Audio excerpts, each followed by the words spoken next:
Hello বন্ধুরা, এইখানে আমার আছে 10টা পটলকে এভাবে করে চিড়ে নিয়েছি, ঠিক আছে।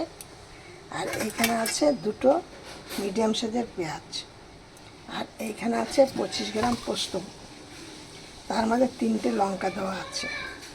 আমি এবার গ্যাসটাকে অন করছি।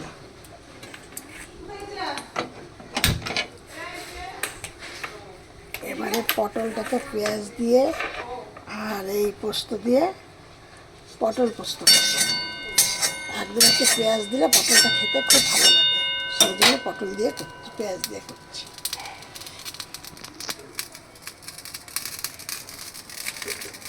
আমি তো একবারই বসাবো, আর তার সাথে তোমাদের একটা শেয়ার করছি। এইখানে আমি এইটা তোমাদের সাথে আমি শেয়ার করিনি আজকে, এর পরের দিন যেদিন করবো সেদিন এইখানে আমি খাসির মাংস করেছি। এই যে শেয়ার করা হয়নি, তো তাড়াহুড়া ছিল তার জন্য। এবার এই যে কড়াইতে তেল দিলাম, তেলটা দিয়ে দিলাম, একবারই তেলটা দিয়ে দিলাম, শেষ, আর তেল দেবো না। দিয়ে এবার আমি এর মধ্যে সবার আগে দেবো পেঁয়াজটা। আর পটলগুলো কিন্তু আমি মানে 1 ঘন্টা আগে এইখানে আমি দিয়েছি কিছুটা নুন, কিছুটা হলুদ, কিছুটা তেল একসাথে মিশিয়ে রেখেছি। রেখে কিন্তু যে জলটা বেরিয়েছে, এই দেখো এই যে জলটা বেরিয়েছে, এই জলটা কিন্তু আমি দেবো না, এই জলটা আমি পুরোটা ফেলে দেবো। এবার আমি এইখানে দিয়ে দিচ্ছি, কোনো ফোড়ন আসন কিছু না, এই পেঁয়াজটা।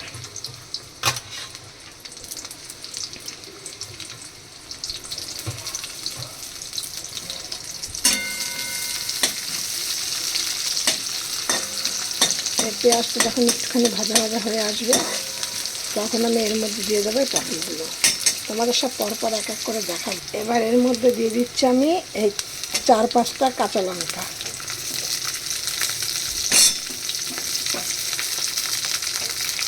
এখন দিয়ে দিচ্ছি এই পটলগুলো, একদম দেখো জলগুলো সব ঝেড়ে দিচ্ছি।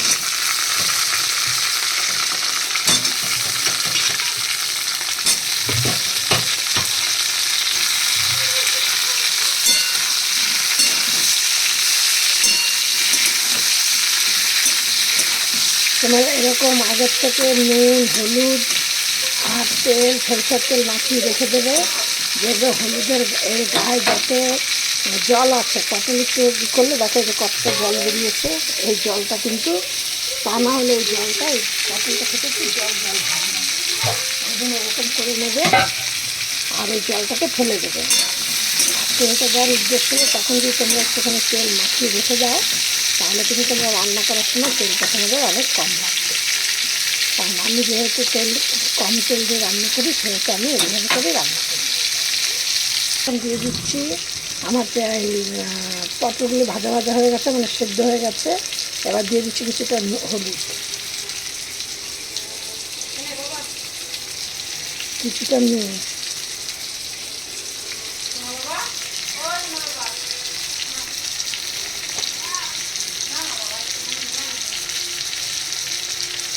আর দিচ্ছি কিছুটা কাশ্মীর লঙ্কার গুঁড়ো।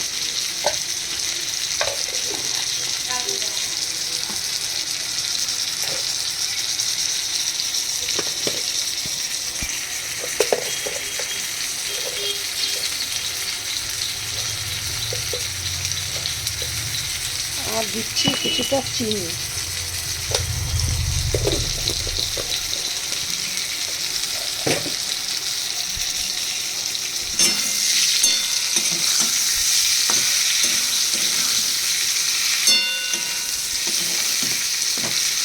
এবার আমি এখানে দিয়ে দেবো এই পোস্ত বাটাটা।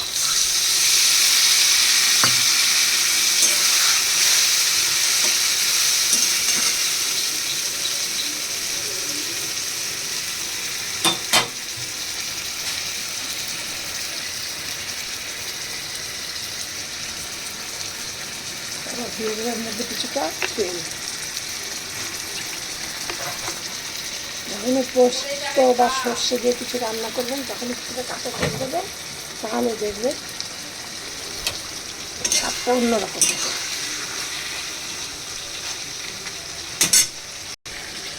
এবার দিয়েছে বাটিটা ধুয়ে জলটা। দেখো কালারটা কত সুন্দর এসছে। পটল তোমরা এইভাবে করে দেখবে, দেখে খেয়ে তোমরা আমাকে কমেন্টে জানাবে যে কেমন হয়েছে খেতে। আর আমি চম্পা রেসিপি হাউস থেকে আমি এই ভিডিওটি শেয়ার করছি।